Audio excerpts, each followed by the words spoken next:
Hello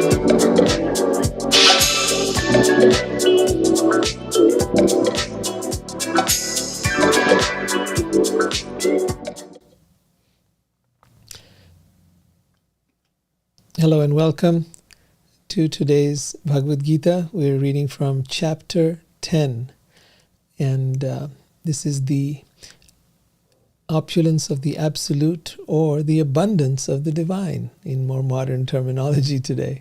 So that's what we're going to be reading about.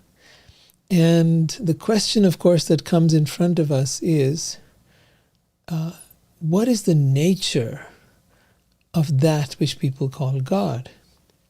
Like, we've heard of these things about a God who sits in the clouds and plays, and is surrounded by angels and who are playing harps. But is that the nature of God? Or is there more to God? How do we understand God? What is the factor that draws us to God? What, for example, would it take for you to fall in love with someone? Would you want to know about them? Would you want to know what their qualities are? Would you want to hear about their appearance, their intelligence? Would you like to hear about their what is it that really turns you on about somebody? So think about that in your own life, and then think about if there is a creator, and if there is a God, and if that God is not just an energy but also has form, and if that God is all pervasive, as we've been reading in the Bhagavad Gita, is everywhere, in every atom of the creation, at the same time is in everyone's heart, and at the same time is in a different world called the spiritual world, or Vaikuntha as it is called in the Vedas. Yet all of these factors are quite invisible to us. If God is seated in everyone's heart, we can't see that. If God is in every atom of the creation, we can't see that. Right? We don't see the atoms. We don't understand we don't see the energy. What we do see is this creation. We see people of all different types, with all peculiarities and different habits and all kinds of things that they show up with, and some of which are good, and some of which we like, and some of which we don't like. So what is the nature of God, and how do we begin to understand whether God is someone who we would be interested in or not? Would you be interested in a God who was a tyrant and who punished people and who sent them to hell? Would you be interested in God who was... How would you like to create God? And if you begin from there and you start opening up the possibilities of creation, then imagine how much more exciting God could create him and herself. Right? There are no limits to the possibilities. So today we're going to read about the abundance of God in a way that you can actually see and perceive and experience right here, right now. Okay? So we're going to start with the chapter 10 of the Bhagavad Gita. And to get started, let's switch over. Yeah, one moment. Okay. So here we are.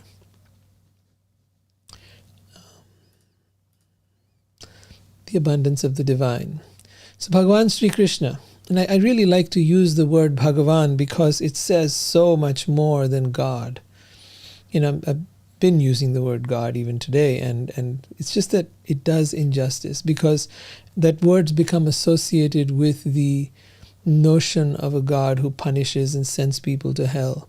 That word has been associated with wars. It has been associated with all kinds of terrible deeds that have been done by one human being to another. And we need to understand that those deeds were not done by God. Those deeds were done by one human to another.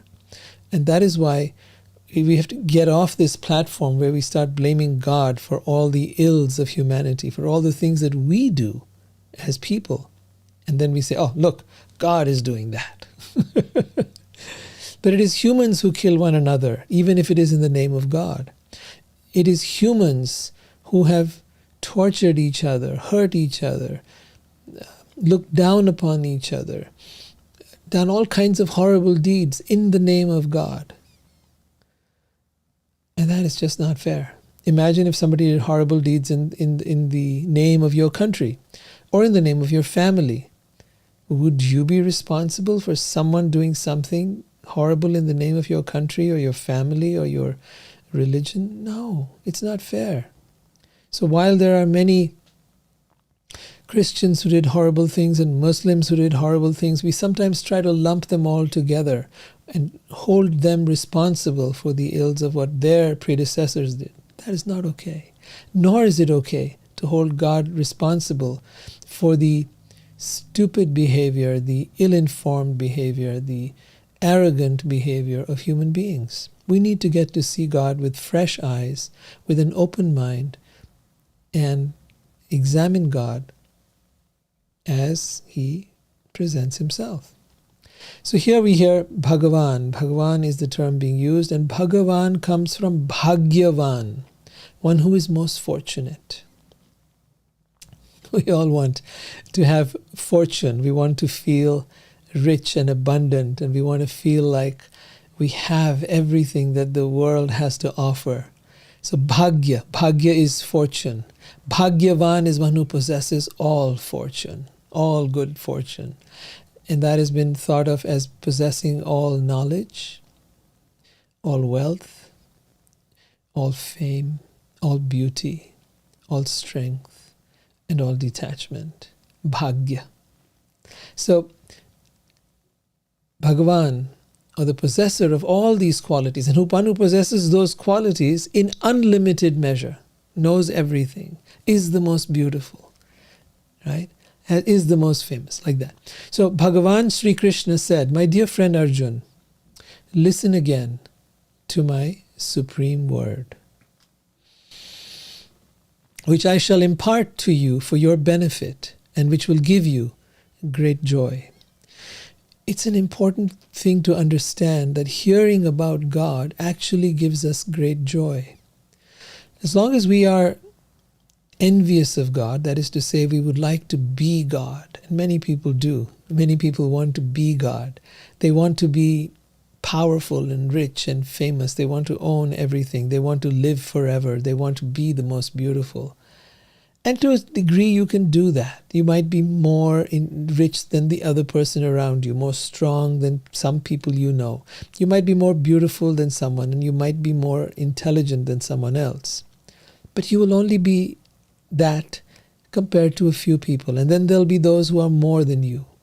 And there are those who have more wealth and more intelligence and more beauty and more fame than you might have.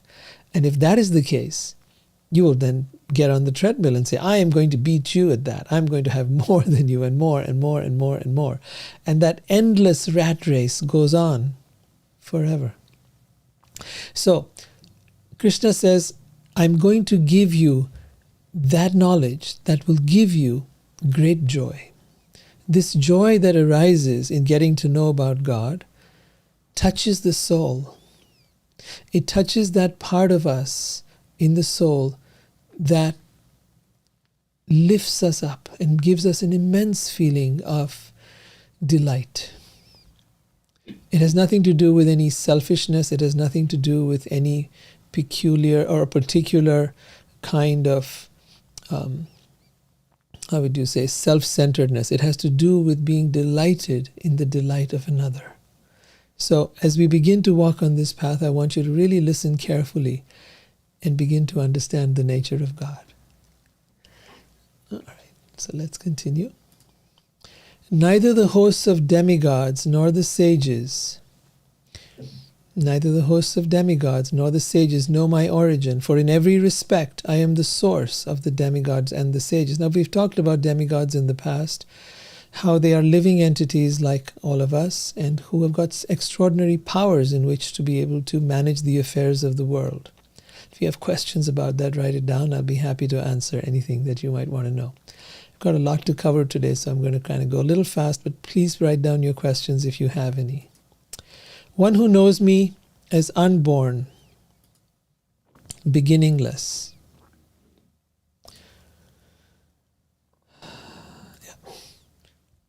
One who knows me as unborn and beginningless. The words are really important. Aja. Aja is unborn, and beginningless is Anadim. One who has no Adi means beginning, and Anadi means one who has no beginning. So one who is Aja, or unborn, and beginningless, Anadim. One who knows me as unborn and beginningless, as the Supreme Lord of all the worlds, is undiluted. Means that person knows things as they are and is freed from all sins.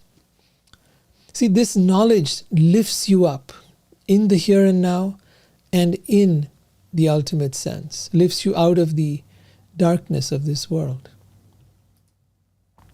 Intelligence, knowledge, freedom from doubt and delusion, forgiveness, truthfulness, self-control and calmness, pleasure and pain, birth, death, fear, fearlessness, non-violence, equanimity, satisfaction, austerity, charity, fame, and infamy are created by me alone.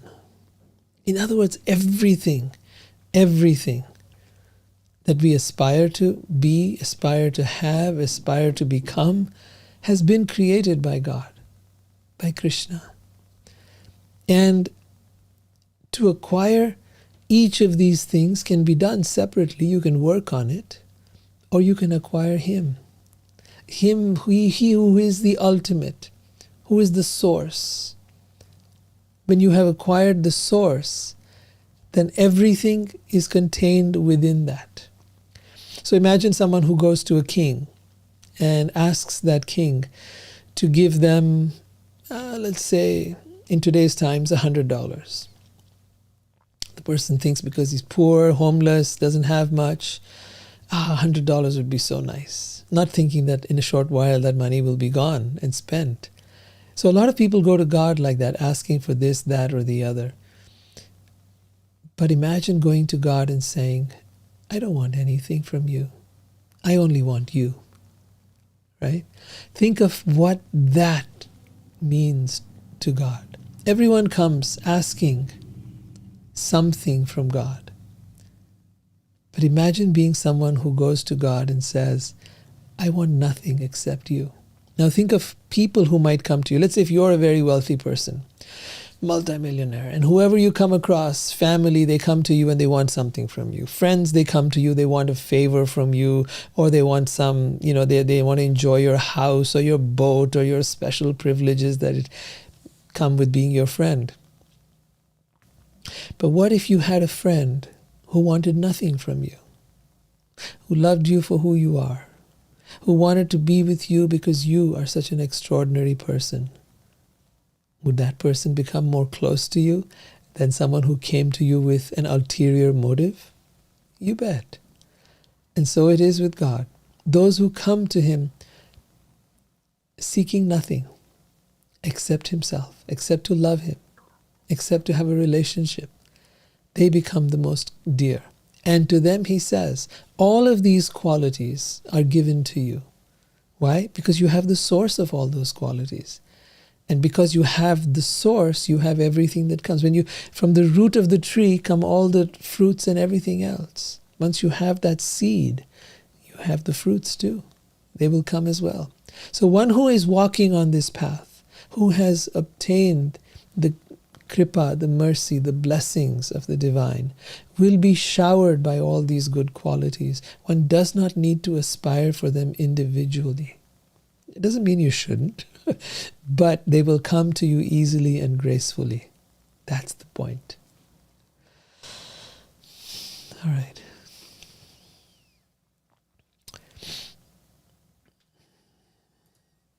The 7 great sages, and before them the 4 other great sages, and the Manus, the progenitors of mankind, are born out of my mind, and all creatures in these planets descend from them. Manu, because Manu is known to be the original progenitor of mankind, from there comes the word Manushya, the descendants of Manu.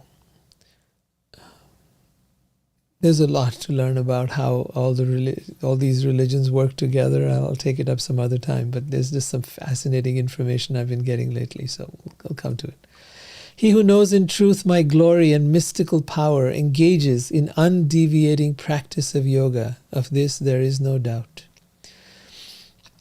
So this glory and mystical power, that's what we're about to read more about today. the 7 great sages, and before them 4 other great sages, and the Manus, the progenitors of mankind, are born out of my mind, and all creatures in these planets descend from them.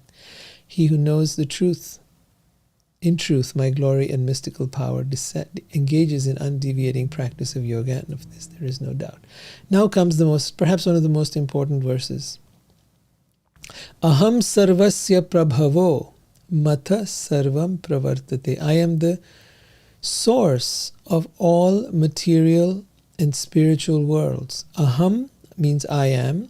Sarvasya means all. Prabhavo means all that is manifest, all that is created. Matha sarvam pravartate. Everything emanates from me. Iti matva bhajante mam. They worship me. Who? Buddha bhava samanvita. Those who are wise. Those who are wise know this and engage in serving me with all their heart. Keep in mind, this is not about serving God with a sense of fear and awe and reverence and dread. No, that is not the energy of God. Love is the energy of God. Love is the highest vibration in the universe. And it is love that draws us to God. It is rather love that draws God to us and draws us to God. So fear has no place there. Fear has no place. It is love, and only love, with which a devotee worships God. There is a power in this love. This love is not weak. It is not romantic like the fairy tale love that we hear about. It is powerful. It cuts through all the layers of material existence. Just as when we fall in love with someone, everything appears beautiful and magical. Anyone who's fallen in love knows this experience. How magical the world looks when we fall in love. Now imagine being in love all the time. Imagine seeing God everywhere and being in love with everything and everyone. That is the actual intent of this. To worship God doesn't mean just to worship God in the temple or on an altar. To worship God means to notice God everywhere and to engage in worshiping all that you see and all that is in creation. Each other, yourself, every aspect of creation, from the good to the bad. So Krishna will point out in some very amazing terms those qualities of him by which you can recognize and notice him everywhere. Some of that is going to feel like it's a little bit unknown to you because it's from ancient times, from the Vedic times, and some of it will seem very contemporary and relevant. So we'll try to sift through that. The thoughts of my pure devotees dwell in me. Their lives are surrendered to me. And they derive great satisfaction and bliss, enlightening one another about me.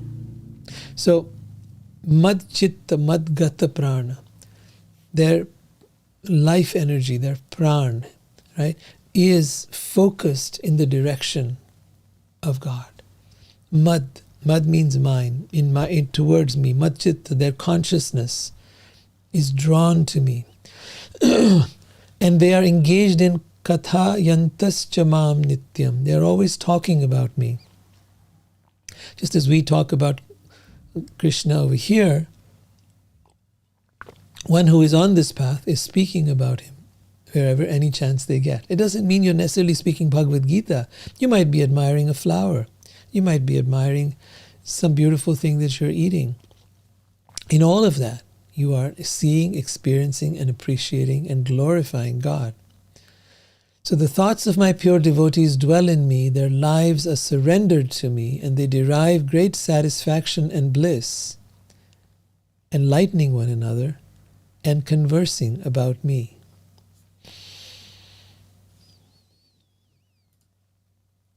To those who are constantly devoted and worship me with love, I give the understanding by which they can come to me.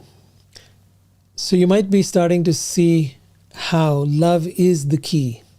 Love is the essence that captures, that captivates the heart of God. And you might say, well, What's the point of that? Because Krishna is saying here, I give you the understanding by which you can come to me. And this coming to God is not just after you die. It is experiencing God here and now. It is realizing God in the here and now, in the present moment. And you say, well, that's odd. I don't see that God like that. But I'll show you how this actually begins to happen. And Krishna continues here, out of compassion for them, I, dwelling in their hearts, destroy with the shining lamp of knowledge the darkness born of ignorance. I, dwelling in their hearts, destroy with the shining lamp of knowledge the darkness born of ignorance. What is this darkness born of ignorance that he's talking about? We are all in ignorance. Ignorance, we think we're very smart. We think we know a lot. We've got the internet now. We read so many books. We can search up any amount of knowledge. That's all darkness. That is darkness born of ignorance, as he says here. Real knowledge is when the heart becomes illumined, when the soul is awakened, the knowledge of the ultimate reality. Ultimate reality is to be able to see things as they are, not as we think they are. When you see things as they are, then hot and cold, life and death, rich and poor, nothing has more meaning than anything else. Everything is what it is. It is only the mind that makes one thing better and one thing worse, one thing right and one thing wrong, one thing good and one thing bad. It is the mind that creates that separation. But in reality, everything is just as it is. Right? A sunny day is a sunny day. You might find it hot. Somebody else might not. Depending on how much you resist reality, it will cause you that much more suffering. But to the degree that you embrace things as they are, reality as it is, life as it is, to that degree your suffering reduces. So this is the kind of knowledge that Krishna is talking about. This is that shining lamp of knowledge that illuminates us from within. Therefore he says, I, dwelling in their hearts, destroy with the shining lamp of knowledge the darkness born of ignorance.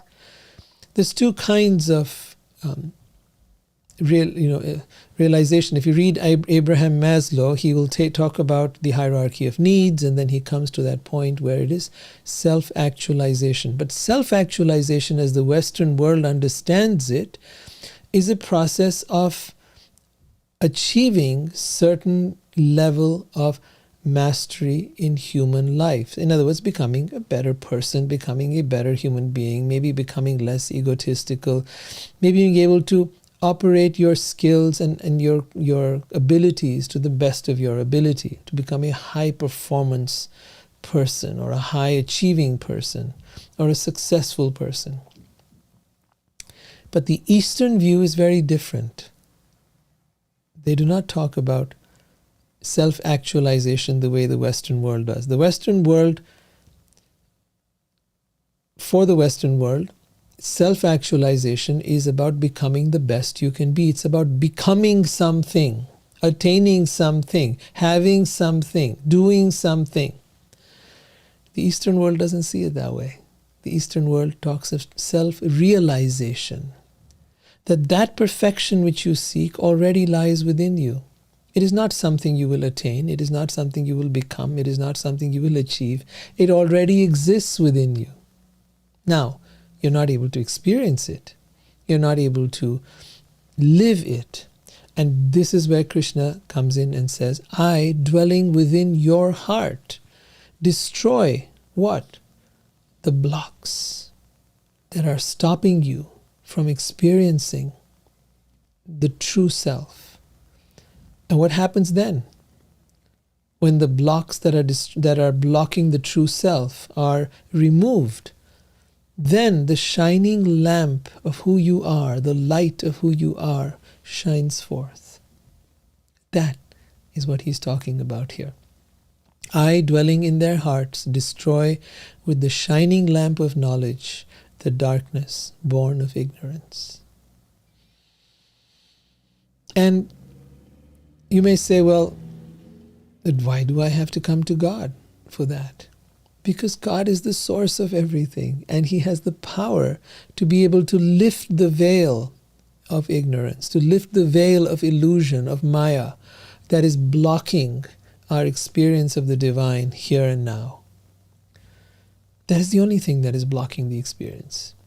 We are not able to perceive God, and for that we need the ability, we need these blocks within us to be lifted. Anartha. It is called anartha nivriti, liberation, freedom from these blocks. What are these blocks? They are egoic blocks. What are the egoic blocks? Like desire, like hate, like duality, ichchadvesha.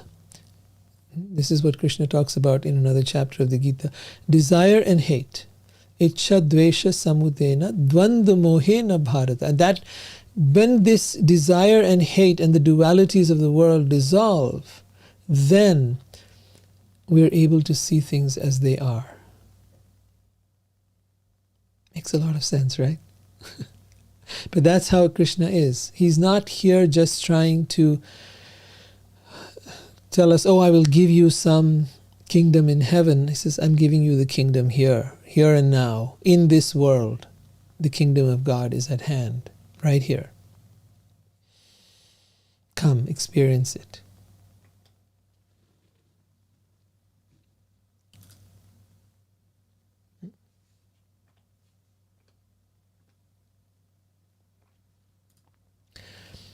Now Arjun starts to speak. Arjun says, Param Brahma. You are the Param Brahma. You are the ultimate, the divine. Param Dhama. You are the ultimate abode. Pavitram Paramam. The most pure. Bhavan. Purusham Shashvatam Divyam. You are the divine being himself incarnate here in this world. Adi Devam. You are the original Deva. The original of the demigods. Ajam. One who is Aja, unborn. Vibhum, the greatest. Ahustvam Rishaya Sarve. All the rishis, all the sages, all the wise people since the beginning of time have said so. Devarshir Naradastata. And he starts giving a few names of the Narad and so on. Asito Devala Vyasa. All of these. Asita, Devala, Vyas. Swayam Chaiva Bravishime. And you are declaring the same to me right now. Arjun said, I'll just go over it again. You are the supreme Brahman, the ultimate, the supreme abode and purifier, the absolute truth, the eternal divine person. You are the primal God, transcendental and original. You are unborn and all-pervading beauty. You are all the great sages such as Narada, Asita, Devala and Vyas proclaim this of you, and now you yourself are declaring it to me. O Krishna, I totally accept as truth all that you have told me. Neither the demigods nor demons know thy personality. Indeed, you alone know yourself by your own potencies, O origin of all, Lord of all beings, God of gods, O supreme person, Lord of the universe. Please tell me in detail of your divine powers by which you pervade these worlds and abide in them. How shall I meditate on you? In what various forms are you to be remembered, O blessed Lord? Tell me again in detail, O Krishna, of your mighty potencies and glories, for I never tire of hearing your ambrosial words. Bhagavan Sri Krishna said, I will tell you of my splendorous manifestations, but only of those which are prominent, for my opulence is limitless.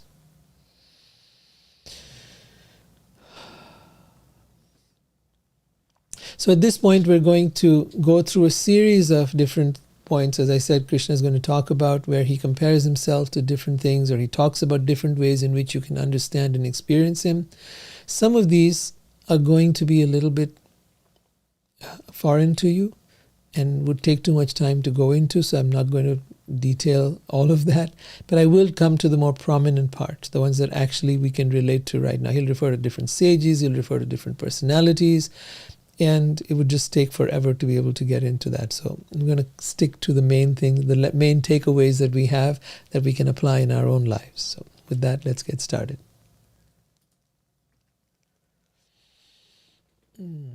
Beautiful picture of Krishna. I am the Self, seated in the hearts of all creatures. I am the beginning, the middle, and the end of all beings. I am the beginning, the middle, and the end of all beings. There's a very similar statement in the Bible as well. I am the Alpha, the Omega, the same idea there. Right? And he says, I am seated in the hearts of all creatures, not just human beings, all creatures. So when you engage with an animal, you are engaging with God. When you engage with another human being, you're engaging with God. It's very important to notice that. And not just with others, with yourself too. He's right here too. Within you, within everything, within everyone. Of the Adityas, I am Vishnu. Of luminaries, I am the radiant sun. I am Marichi of the Maruts, and among the stars, I am the moon. So I'll pick up the more well-known things here. Like when you look at the sun, when you look at the moon, remember God. You're seeing an aspect of Him. And all of these are reminders that wherever you look, He's there. Of the Vedas, I am the Sam Veda. Of the demigods, I am Indra. Of the senses, I am the mind. And in living beings, I am consciousness. So it is not that we should belittle the mind. At the same time, we need to understand how to tame it and how to use it. But it doesn't mean we need to belittle it. Some people sometimes mockingly refer to the monkey mind. I've never really liked that term. It's a monkey only because it's not been trained. When you train the mind, it's not a monkey. It's not jumping from one thing to another to another. I blame the trainer or the lack of training. But once it has been given the right training, once it has been taught how to be focused, it's not going to jump here and there. And that's why we practice meditation. Meditation comes from the original Sanskrit word dhyan. And dhyan means to focus. Once you learn to focus it, it becomes a very powerful instrument. And it can be used for tremendous good. So, Krishna says, I am the mind. I am the senses. I am consciousness. I am everything. Of the Rudras, I am Shiva. So for those who are Shiva devotees, this is an important thing to understand. Of all the Rudras, I am Shiva. Shiva is the greatest of all the Rudras. The Rudras come from Shiva. Of the Yakshas and Rakshasas, I am Kuber, the demigod of wealth. Of the Vasus, I am Agni, or fire. And of the mountains, I am Meru. Of priests, know me to be the chief, Brihaspati, the lord of devotion. Of generals, I am Skanda, the lord of war. And of bodies of water, I am the ocean. Of great sages, I am Bhrigu, and of vibrations, I am the transcendental Om. Of sacrifices, I am Japa, chanting of the holy names. And of immovable things, I am the Himalayas. You'll notice in here a reference to all things in nature, oceans, mountains, and he'll take the biggest of mountains, like the Himalayas, or the sun, or the moon. In all of these, as you begin to understand it, you will begin to find God. You will look at their beauty, you will look at their magnificence, you will look at them with awesome wonder and realize that your eyes have been opened from this moment on, where you will see the magnificence, the abundance, the splendor, the beauty, the awesomeness, if you want to use that term as they do today, of God. And you will never again be separated from Him. People sometimes feel very alone because human beings are unreliable sources. Sometimes they're there with you, sometimes they're not with you. Sometimes they're with you and they're in another world. They might be your kid and they might be busy playing a video game or something, or they might be your partner and they might be busy on their social media. And so even though they're with you, they're not really with you. And very often you can feel alone. Or you might be a person who's single and feeling very, very alone. And then you might keep rushing out to friends and here and there. But your eternal companion, God, is with you now and always. So feel and experience Him within your heart. within the ocean, within the sun, within the moon, everywhere. See Him. And you will never be alone. You will never, ever, ever be alone. I promise you this. This has been my experience. And you know what's amazing about that? When you no longer need anything or anyone, more of it comes to you. At least that was my experience. The more you feel full, the more the world showers itself upon you. Now people want to be with you. You know, someone who is empty, it's almost like they take your energy, they take your time, they want to take and take and take from you. But when someone is full and radiant in that fullness, people want to be around that energy, people want to be around that person. And that's the experience I've seen. When you fill yourself with God, you have filled yourself with the ultimate bliss and the ultimate satisfaction. You feel at home wherever you are. You feel that you have a companion who will always be with you. You never feel alone. And I know this is possible for all of us.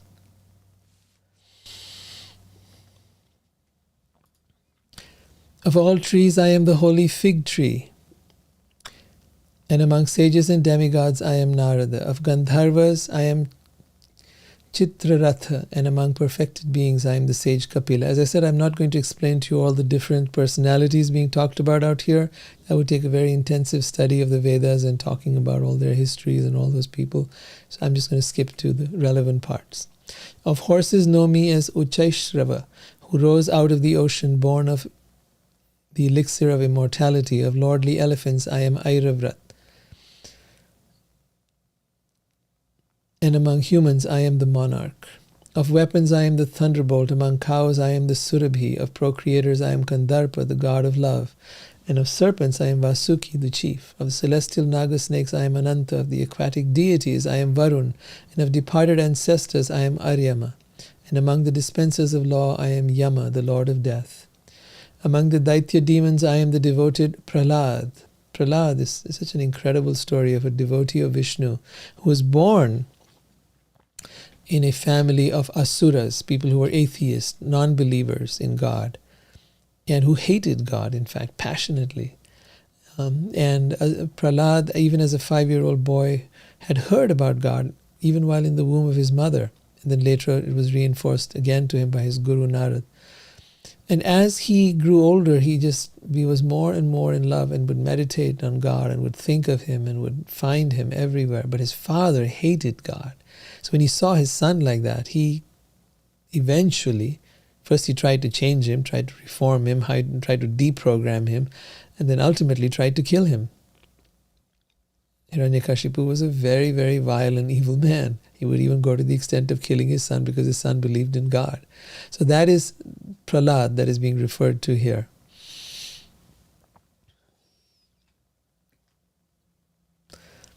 Among the Daitya demons, so he was born in a demonic family.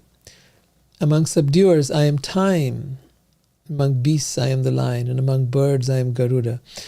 It's an interesting statement. Among subduers, I am time. Time subdues everyone. You'll see people who are very arrogant, very proud, very angry, very egotistical, whatever it might be. And you'll see that as time passes, as they get older, a lot of their control stuff and a lot of their anger and a lot of that just begins to come down. But for some it might go the other way, but mostly I've observed people mellow out as they get older. Time takes its toll on us. As we age, as we suffer disease, we are brought to our knees. Time brings us to our knees, and therefore Krishna refers to time as the subduer. It subdues all of us. It shows us that we are not infallible, that we are not as great as we think as we are, and that no matter how much our wealth is or our intelligence is or our beauty is, we shall be brought to our knees.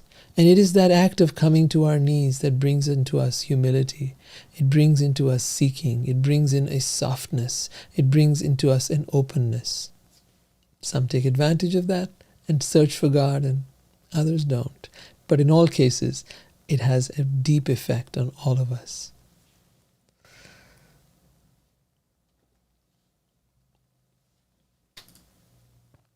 Of purifiers I am the wind, and of wielders of weapons I am Ram. Of fishes I am the shark, and of flowing rivers I am the Ganges. Of all creations I am the beginning and the end, and also the middle. Of all sciences I am the spiritual science of the self, and among logicians I am the conclusive truth.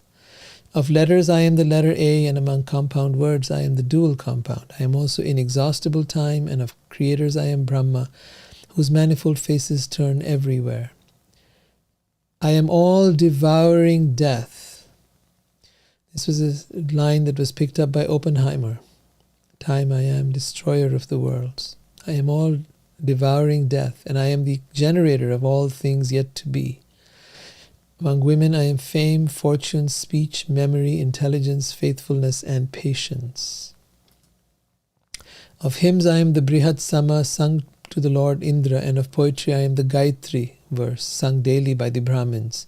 Of months I am November and December, and of seasons I am the flower-bearing spring. I am also, and here he brings up the opposite, I am also the gambling of cheats, and of the splendid I am the splendor. I am victory, I am adventure, and I am the strength of the strong. The descendants of Vrishni I am Vasudeva, and of the Pandavas I am Arjun. Of the sages I am Vyas, and among great thinkers I am Usana. Among punishments I am the rod of chastisement, and of those who seek victory I am morality. Of secret things I am silence, and of the wise I am wisdom. And then comes a very powerful verse. I am the generating seed of all existence. There is no being, moving or unmoving, that can exist without me. Think about that. I am the generating seed of all existence. There is no being, moving or unmoving, that can exist without me. O Arjun, there is no end to my divine manifestations. What I have spoken to you is but a mere indication of my infinite opulences. Know that all beautiful, glorious, and mighty creations spring from but a spark of my splendor. What need is there, Arjun, for all this detailed knowledge? With a single fragment of myself, I pervade and support this entire universe. So having read all of that, I'd love to know your thoughts. I'd love to know what you make of that. It's a very different way to understand God, a very different way to be able to comprehend God in everything and everyone, right? Not just as something separate from reality and from life. So I have a wonderful question here from Vibha. She says, you mentioned that atheist is an asura, which to my understanding could be a devotee like Ravan, who was a Shiv devotee, bhakta. Can you explain the difference between the two? Yes. So Ravan is known as an asura. There were many people who were on this planet and are to this day who are asura. Sura is a godly person. Sura. And asura is the opposite of that. A non-godly person. Now, it's not just a question of belief. Partly it's a question of belief in God or not believing in God, but partly it's also exhibiting a real asura is one who not only just doesn't believe in God, but also is evil. What is evil?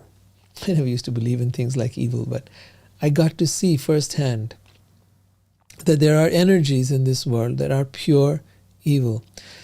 And when people are possessed of those energies, when they do not have a faith in God, they do not have that sense of protection, they're left wide open. It's almost like they're an open canvas. And although they say, I don't believe in God, but then there is light and shadow, light and dark. And the darkness begins to take over them. And then they begin to act in evil ways. So how do you know what is evil? Evil is when you act against the free will of another. So when you kill someone, and they don't want to die, which most people don't, no one does, not unless they're depressed, in which case they'll want to kill themselves, but or rather suicidal, not depressed, just. But an evil person will act against the will of another. by killing someone, by raping someone, by stealing their property, by seizing that which belongs to someone else.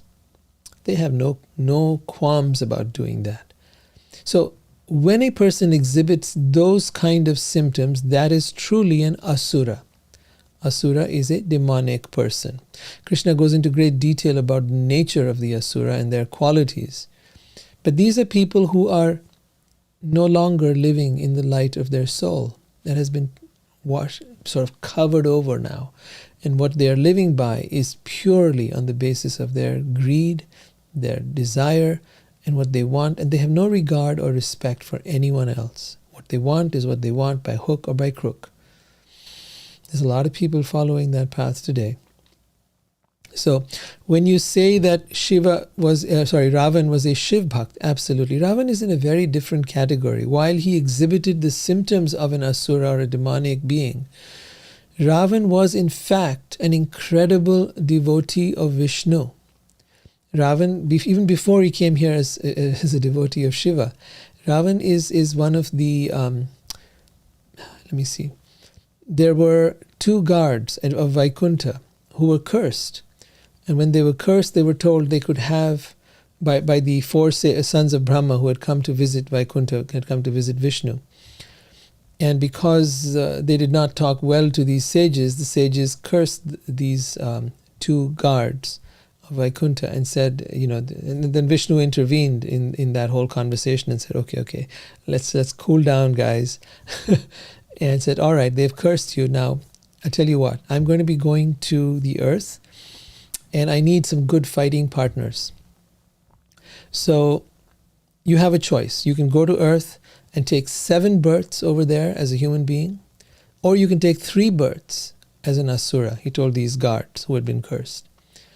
And those 3 births as an asura, as a demonic person, I will then fight with you and I will kill you. Is that acceptable? I need a good opponent. I need good fighters. I need someone who is powerful. And so the 2 guards who were guards in the heavenly, rather in the spiritual world, in the planet of Vaikuntha, they said, oh, happily we would rather take 3 births and come back as quickly as possible. So one of those births, so they took births as Hiranyaksha and Hiranyakashipu. Then there was Ravan and Kumbhakarn. And then there was Kans and I'm sure one more. But they came here and Ravan was one of them. Ravan, who eventually fought with Ram during the battle when Ravan had kidnapped Sita. And he got his powers by praying to Shiva. He got incredible power so that no one could kill him. So did Hiranyakashipu. And so did Kans. They all were praying to Shiva to get something, to get power, to get fame, to become indestructible. In the end, of course, they were vanquished. So, any other questions? Thank you for asking. If any of you would like to come on and speak here, you're most... I do, Rohit. Just give me a second. Let me just switch it over. Give me a moment. Okay, I think we should be fine. Okay. And one more moment, and let's get you on. Okay. Yes, you were saying. So thanks for the explanation. But my question is tied with 2 things. So the atheist, is atheist the same as asura, or atheist is somebody who just doesn't believe in God and is not evil or... Yeah, actually, a thing is known by its qualities, and so I would dare to say that an atheist is not yet there. So just being an atheist alone does not make one an asura, in my understanding. One must exhibit the signs just as much as to be a godly person is not enough to just believe in God. Okay, that's just the beginning. One must exhibit godly symptoms. One must exhibit the characteristics of a godly person. Otherwise, just because you believe in God, there's a lot of people I know who believe in God and do terrible things. I don't think I would call them as sura or divine beings, any more than I would call a person who is an atheist but doesn't do evil deeds. I wouldn't call them an asura because they don't exhibit the qualities of an asura. However, or a demonic being. However, when they don't have a spiritual faith, the problem is it is not very difficult for such a person to be invaded by energies that tend to pollute the mind. There is the physical world, and then there is a non-physical world.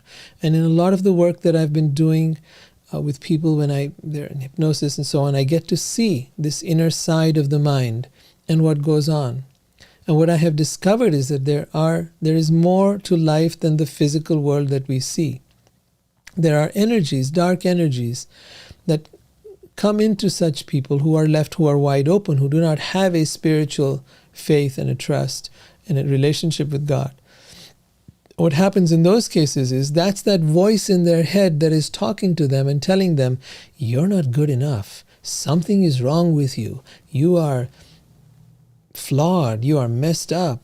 You need to go and, I don't know, just not do the things you should be doing, or go out and harm someone else, or go out and harm yourself. That voice that is in our mind is constantly challenging us. That voice is often a voice of darkness. And we think it's just normal, but it's not just normal. It is extremely harmful to us. And we need to know this, and we need to understand that we cannot keep living with that kind of presence in our life. Thank you. You're welcome. Anyone else that have a question? We read a lot about the glories of Krishna, and I'd love to know what you think of that, what you think of being able to experience God like this practically.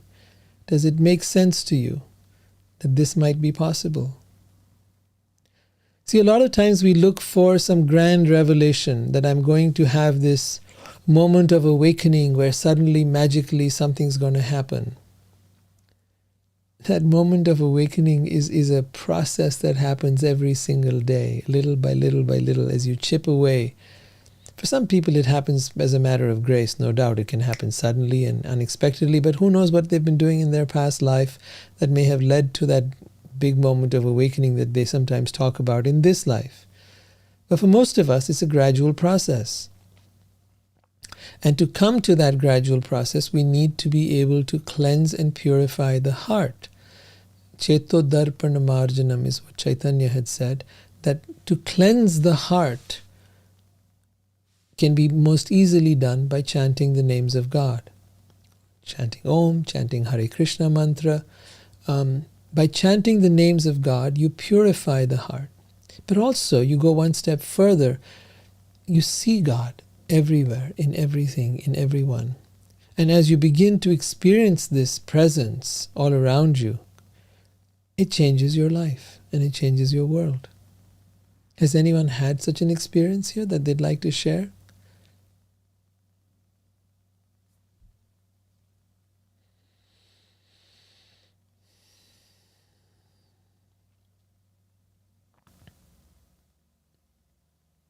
Okay, well, I'm sure you have. I think all of us have had moments where we felt really uplifted, really blissful, for no reason at all.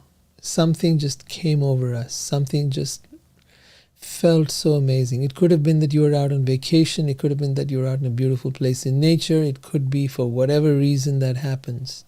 But there is an energy, a divine energy, that is waiting for all of us to connect with us, to know us, to love us.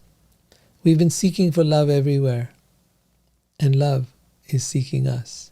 The source of love, the source of abundant love, endless love, has been seeking us all along and leaving signs all along. Hey, I'm here, I'm here, I'm here. Come find me. Look for me. I'm here in front of you. That flower you see, the beautiful plants you observe, the wonderful trees, the wind, the clouds, the sun, the moon, the stars, all of it is God saying, come home and let us be blissful and enjoy. You do not need to suffer anymore. Life does not need to be suffering. So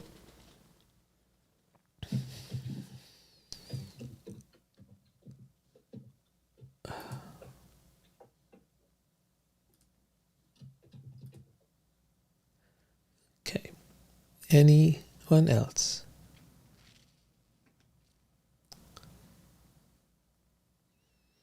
All right, then with that, we'll end today's reading, and I look forward to seeing you next week.